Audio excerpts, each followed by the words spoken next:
What's going on, guys? Welcome to another episode of Todd in the Car. I'm Todd Holland, and today I want to show you a really cool method that we utilize to get several of our referral partners a lot of motivated seller listings that otherwise weren't going to go on the market, and get ourselves positioned as the preferred lenders on those listings. Now, I can't tell you how much of a benefit this system made to us, obviously, because we were on the listing side, or at least we were the lender on the listing side and not on the buyer side, and we weren't pushy, so we weren't like, you have to get pre-qualified with us before we'll accept an offer. We're pretty easygoing. You can probably figure that out based on the fact that I'm recording all of this on my cell phone and not in some swanky studio, which I should totally do next time. So this is something that I think works really well, and that we've tried it in several markets in California, in Texas. We've tried these markets in the Pacific Northwest, in Idaho. We've tried these in states like North Carolina, and some parts of Oklahoma, and it's worked about the same in each one of these markets. I'm referring to the conversion rate, which leads me to believe, and of course it's too early to tell, but it leads me to believe that this is something that'll work unanimously across any market you want to go into, because it really capitalizes on something that's not like trade area specific. It's not, something where it's like you're going after beach homes in Arizona. I wish you the best, but it is going after something that I think does apply in many markets, which is which are rather circumstances surrounding a motivated seller, which we all know what those are, and various ways of being able to identify those. And if we've not taken an investment course as real estate agents or brokers, whatever the case is, this is a really cool way to get your referral partners, your real estate agents, more listings. This works not just for mortgage brokers, but for anybody who benefits from a real estate agent referring them business. So home renovation people, roofing, home insurance, auto insurance, if you're in good with the real estate broker. All these different industries benefit from this method, because you're trading the most valued commodity in the entire real estate industry for a chance to sit at the table and be considered for business from that team broker or mega agent. So it's going to require a couple tools. So you're best suited for this approach if you've got a P&L, or if your company sponsors some sort of a co-marketing agreement. I would advise to use a method like this before investing in something like Commissions Inc. or anything like that, simply because you can build something way better and way cheaper, and that's not really guaranteed business. At the end of the day, a bunch of buyers looking at homes because they like to look at homes, or renters saying, I no longer want to rent because my upstairs neighbor is a tap dancer and my downstairs neighbor is a goat farm. Those groups of people aren't guaranteed business. I mean, wanting is not the same thing as needing, and needing is not the same thing as being able to do something. So it's going to require a couple tools that are going to require some sort of a budget from you. So I recommend petitioning your head office or your marketing department for some sort of a P&L or a co-marketing budget for this, in lieu of using, like Conversion or Commissions Inc. or something like that. So you guys ready for this? Hopefully I'm going to break it down as simple as I can. You're going to be going after individuals who are the most likely to sell their homes to an investor. So one group of people who are very likely to sell their homes to an investor are people, unfortunately, in the pre-probate situation. There are ways, at least in the states that I mentioned, to scrape online records, mainly court records and things like that, in various counties, to find people in the probate situation, approach them with a quick listing type of thing that would get them out of the need for a court-appointed agent and things like that. Divorce is another option there. And of course, what you also want to do is get a list from your title company or your title representative of the homes in your area who had the a loan taken out like a very long time ago. Not a very long time ago, but something in the time the market was peaking.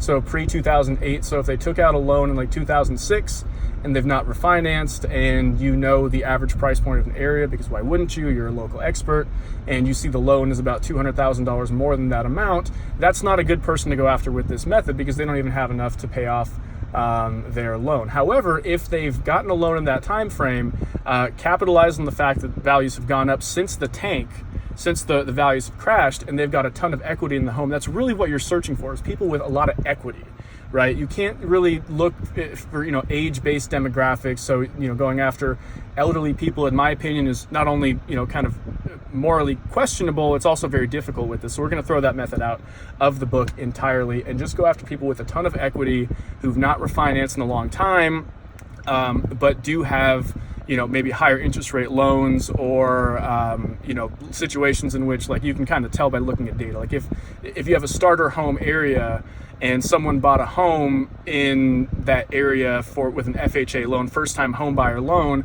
you can pretty much tell that that was a starter home for that person. Now, what happens after a couple stays together for several years and doesn't divorce, I can't speak for everyone, but children usually get involved, and if children are involved, at some point, upsizing is needed. So they will need to get out of their home at some point. So what you want to do is you want to grab the address, the mailing address of everybody in a situation like that. I mean, that's kind of what I like to look at it. So, greater than 20% equity, greater than 40% equity on their home, potentially a first-time home buyer loan, so an FHA loan. Maybe they refinanced, maybe they didn't. I mean, you as a lender can look back at your book of data and say, in my market, what are the trends that lead someone to, sell their current home or buy a second home, whatever the case may be. And a lot of times that's an equity play. So if equity's gone up, and I've got a spreadsheet below that you can plug title data, at least from, the big companies like, First Am, Chicago. They all have the same vendor for title data. So if you get title data from any of these people, they're often in the same format that I'm proposing here. So if you just copy and paste that data, which includes home prices, which includes purchase prices when they bought the home, current LTV, current loan value, it'll kind of calculate this really cool percentage of how likely this person is to be a good candidate for this program. And if you're looking to be very selective, you go with the highest index in this model that I wrote. And if you're looking to get everyone because you really do want to get a big blast of business and kind of, you're a risk taker like me, you would just go for as many people as you can on that list. But that index will indicate how likely that person is to qualify for what we're going after here. So once you got a list of names, mailing addresses, property addresses, that's normally where people end it, and they go door knock and they go send out postcards and stuff. And you can do that, and you kind of will, but not in the same sense that you're thinking. You're going to invest in two software programs. One is called Cole Realty Resource, which is $1,200 for the year. It's very powerful, and I recommend it. It takes property addresses, scrapes online databases, and gets you likely cell phone numbers and email addresses of those individuals. Now, as you probably know, there are a litany of regulations preventing you from emailing and calling those people directly. Why? They didn't ask to be contacted. Simple as that. And we're teaching you how to be a better marketer, not how to be like a sleazeball who robo-dials people, right? Fundamentally. But if you upload that list of email addresses and phone numbers that you got off of Cole Realty into a database like Facebook, for example, you can create something called a custom audience. So if that phone number or email address matches the profile of the person, and it's in the same city and state, so it's like not a phone number that they canceled and someone else got it, and then you're now targeting somebody else on Facebook or whatever the case is. If that's the case, then you'll be able to market to them directly using Facebook ads.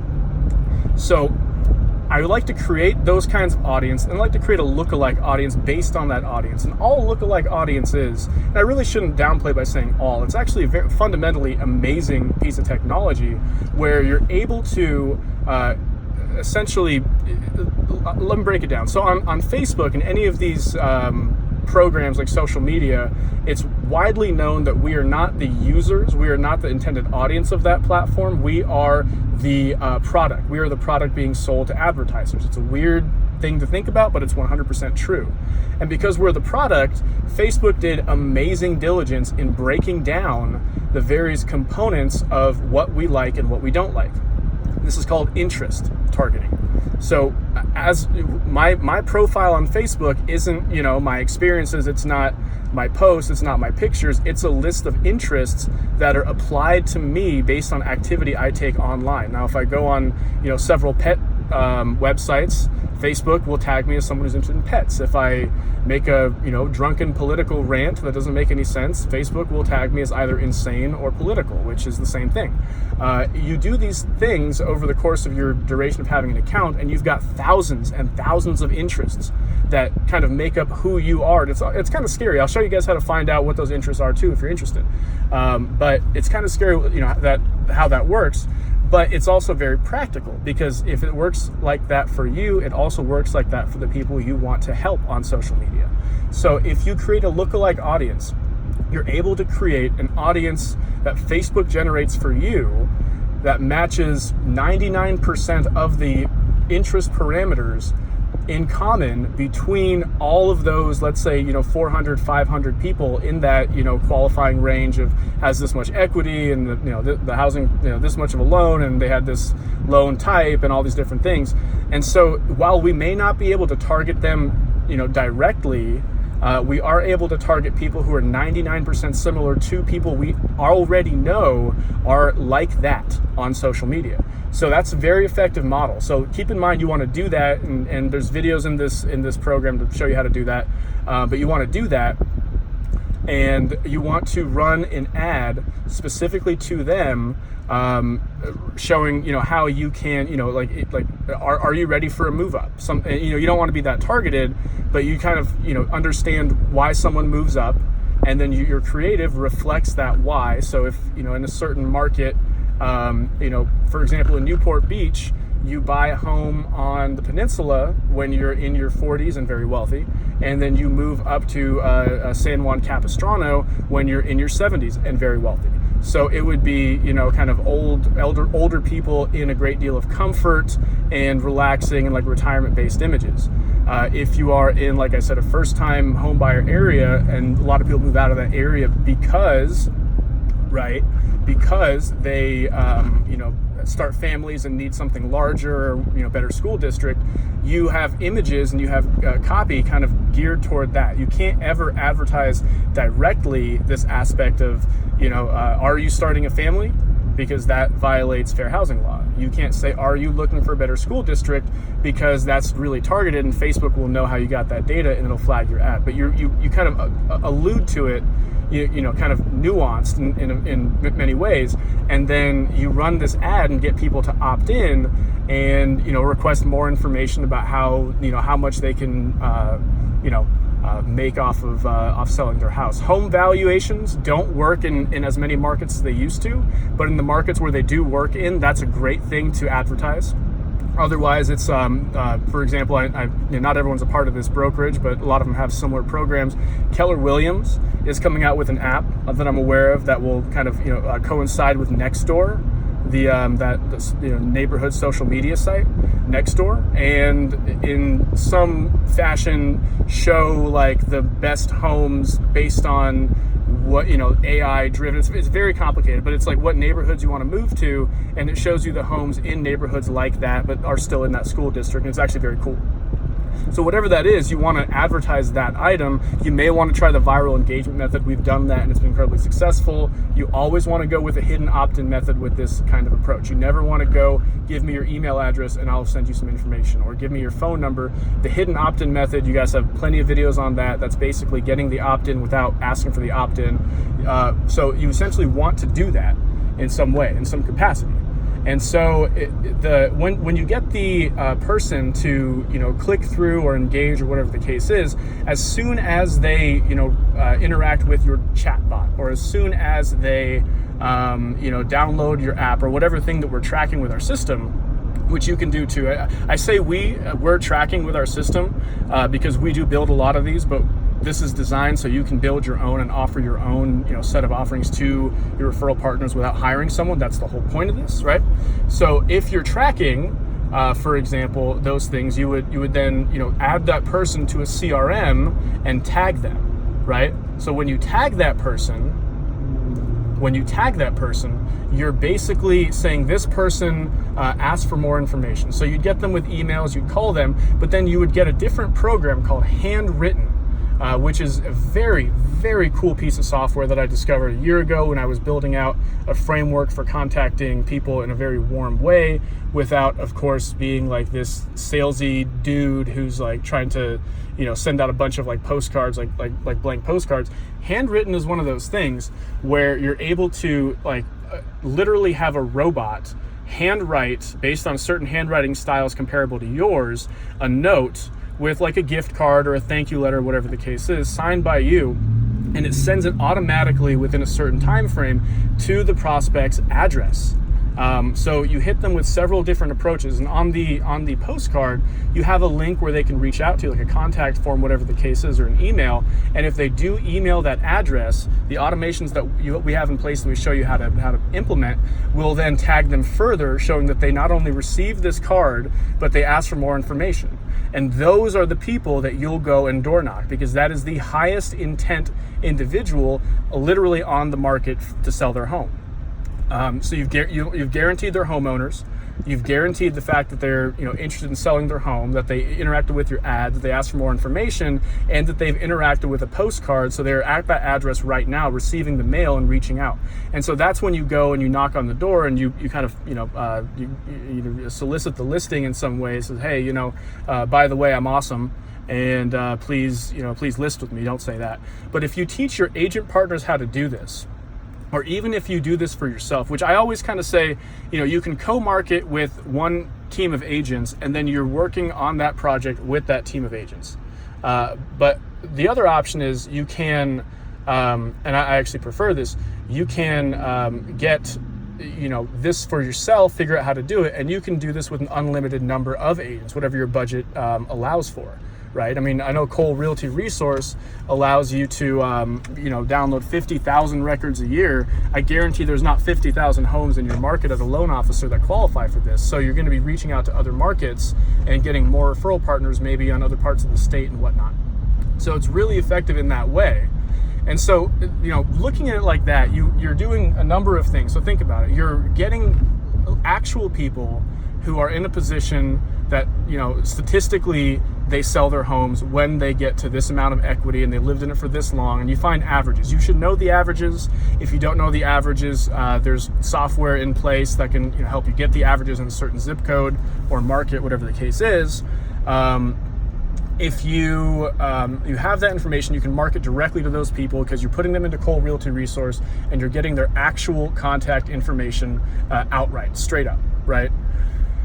Then, and secondarily, you create an audience of people on Facebook across your entire licensed territory. So if it's, if you're doing this in a major city in North Carolina, you would do this in all major cities in North Carolina. If you're doing this in California, in places with certain, income and valuation trends and stuff that happened in the past 10 years, you would do that for every place in California that has that same valuation trend. And so you would get this audience of essentially everybody who matches 99% similarity based on the thousands of interest tags that Facebook applies to you over the course of being on Facebook, and you're able to market directly toward them. Once they engage with you, you kind of get them to talk to you and have a conversation with you using the hidden opt-in method. So you're not, doing this salesy like lead form kind of a thing. You're literally getting conversations happening and questions answered and objections handled using the software and technology we program, and even sometimes generating the lead in complete data form and address and everything using complete survey and quiz questionnaires that you don't actually touch and reach out to these people. They volunteer this information to you. Once they volunteer the information to you, you're able to get the address that they submit in the form and send one of these handwritten letters directly to them, thanking them for asking for more information, offering your help, and trying to schedule like a call or a meetup or something like that. And so once they get that handwritten letter, obviously follow up with everybody who's gotten to that point, and the technology that we'll show you how to build will follow up with them on your behalf, but also be a human and call them and reach out and get them to talk to you. For the people who've gone as far as responding to your handwritten letter, like they got the letter and they went to the website on the letter and they replied to it, you put this thing called a pixel in the website which we'll go into more information about that. I've got a whole like chapter in my book about the pixel, which I realized I just sounded way too excited saying. But you retarget them based on that activity, and you show those people individually who've interacted with everything there a different set of ads showing the results you've generated in your market to help sellers make more money than other agents in that market. The way your marketing is substantially better, pure branding play. And then you go and of course bring a listing presentation to the seller itself at that address. Super like, not like a hard sell, super soft sell, kind of just, hey, I realize that you asked for more information several times and I just want to make myself available. By the way, if you have any questions, I'm here and we can talk about it. Here's something that I put together to show our difference in how we market. Right. And then from there, it's like the conversion that we've gotten on those, like the full, we'll call the full scope leads that do everything. It's like you get almost every single one of them because they're just asking for help at that point, and then you are there to help them. The conversion ratio overall is still substantially higher than we'll find with any other kind of like sphere marketing or every door direct mail. That's not effective, and that's never going to be effective anymore because everyone's doing it. But I can promise you, nobody is doing what I'm recommending that you do right now because it's just too much darn work. Except for the fact that you can either hire someone to do it, which we've given you a complete guide to give that hiree full instructions on how to implement that, or you can even give it a whack yourself and try to do it yourself. I think it's really effective. I hope you'll like it a lot, and let's touch base on that if you have any questions. Thank you so much for watching. Have a fantastic day.